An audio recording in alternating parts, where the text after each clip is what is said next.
ఇక Telangana heat updates చూసేద్దాం. తెలంగాణలో కూడా ఎండలు మండిపోతున్నాయి. రాష్ట్ర వ్యాప్తంగా 12 జిల్లాల్లో 45 డిగ్రీలకు పైగా ఉష్ణోగ్రతలు నమోదవుతున్నాయి. దీనికి తోడు కొద్ది రోజులుగా ఉత్తర తెలంగాణ జిల్లాల్లో వడగాలులు వీస్తున్నాయి.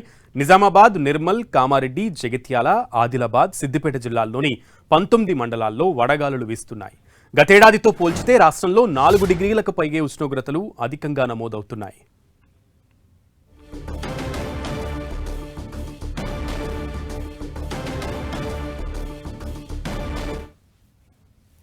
గాలిలో తేమ శాతం తగ్గిపోవడంతో వేడి అధికంగా ఉంటోంది. రాష్ట్ర వ్యాప్తంగా 50% లోపే గాలిలో తేమ ఉంటోంది.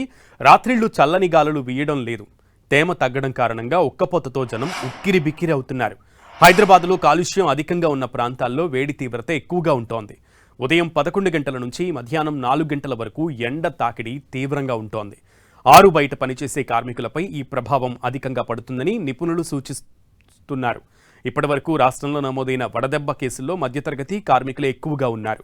అత్యవసరమైతే తప్ప మధ్యాహ్నం 12 గంటల నుంచి 4 గంటల మధ్య బయటకు వెళ్లొద్దంటూ నిపుణులు సూచిస్తున్నారు.